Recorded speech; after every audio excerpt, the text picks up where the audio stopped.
Good evening, I'm Kayleigh Randle. When we first got word about the deaths of Robert Broyles and Ryan Rayburn at EKCC, it was concerning. Kentucky State Police investigating 2 inmates strangled to death by their cellmates about a month apart. Then in January, investigators say another inmate, Marcus Gray, was beaten to death. At that point, we knew we needed to start asking questions, so we filed an open records request to find out what complaints had been made about the prison. Yes, Larry, we're here on scene of a shooting investigation in Lexington that has killed 2 people and injured 2 others here on Old Richmond Road. You can see behind me there is still heavy police presence. We've been watching investigators go in and out of that church for more than 5 hours now. I'm safely off Interstate 80, where hours ago the area was blocked off due to an active shooter situation. According to the Laurel County Sheriff's Office, 32-year-old Joseph Couch. Oh, I met everyone that was cool. Are you kidding? I have a long list and many photos that I'm going to be looking at for the rest of my life. But not just the cool faces. I got to see the cool outfits. We have been sitting in this ice, rain, snow mixture since practically 7 o'clock last night. This rain just continues to come down, and the more it comes down, the colder it remains, the more this is getting iced over. I kind of did this earlier. I'm going to see if I can do it again. It's so icy, though. I'm not even walking. I'm sliding. This is basically just ice skating. It's day 2 of the investigation into the deadly UPS plane crash in Louisville. Officials have begun digging through charred debris, making sure every inch of the crash site is checked for evidence. When you decide to go hiking, it's best to take all precautions that you can. The cool thing with iPhones is they actually have an SOS feature. So how this works is on your iPhone, you hit the power button and the volume button at the same time, or click the power button 5 times.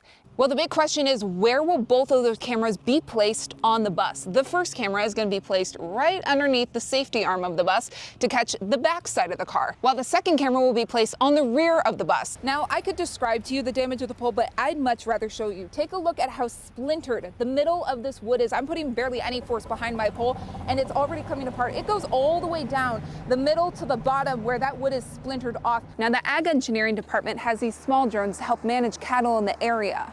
But they also have this very large drone that they put chemicals inside to help maintain the health of their pastures. Would you agree that we're potentially at the tip of the iceberg with Mr. Epperson? Yes, ma'am. 44-year-old Brian Epperson. He is the man police say is connected to 3 separate overdose deaths from November 2024 to June 2025.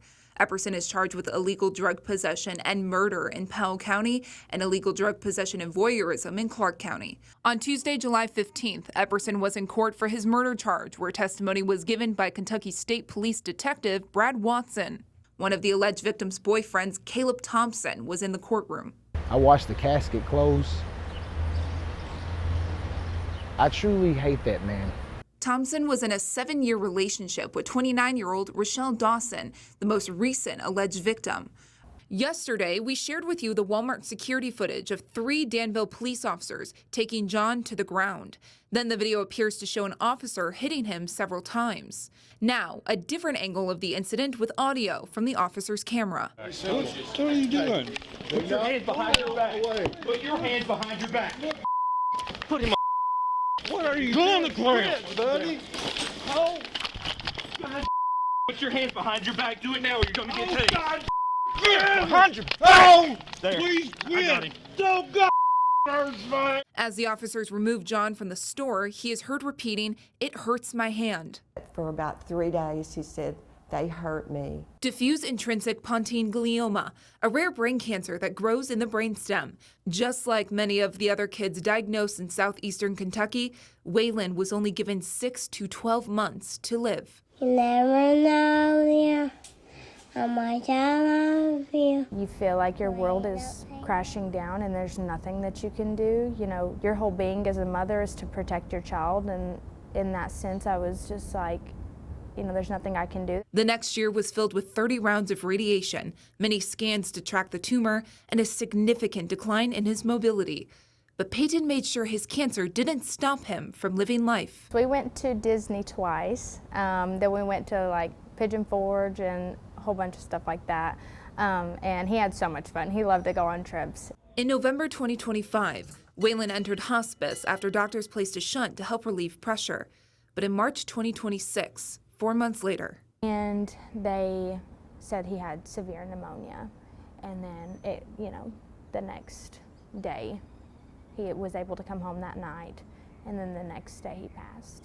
Peyton says life without Waylon isn't the same, but she takes it one day at a time. And I'm so glad that people are starting to bring awareness to it, because the time whenever Waylon was diagnosed, it was, no one had heard of it. And we shouldn't have to, see the memories on our phone. We should still be able to make memories with our child. Please don't take my son away. A federal witness murdered and 8 men allegedly a part of the gang, the West End Hot Boys, indicted in the conspiracy. But the question, how big is the gang problem in Lexington? 3 months ago in September, LEX-18 was led to the details behind the murder of 28-year-old Christopher Lewis, who was a key witness in a drug trafficking and money laundering case against Raleigh Deshaun Lamar, an alleged member of the West End Hot Boys gang. It was in documents filed in a federal gun possession case against Quisino Wade, another alleged member of the Hot Boys gang, where LEX-18 uncovered the details of Lewis's murder. Police say on September 29, 2023, at around 8:15 in the morning, Lewis arrived at his job here at Cook Air on Trade Street. After he left his vehicle, police say 3 masked people left a dark-colored sedan, shot Lewis, killing him, and then left immediately after. According to several witnesses, that same sedan had been sitting at Lewis's job for a prolonged period of time before he even arrived. Federal documents go on to say that shell casings found at Cook Air matched evidence from 2 other shootings. It also cites text exchanges between William Dixon and another man, DeQuice Sharp, discussing payments, revealing a vast plot between the alleged gang members to execute Lewis. Investigators named William Dixon, Desmond Bellamy, Jatisse Parks, and Sharp as Lewis's alleged hitmen, and say all are connected to the Hot Boys gang.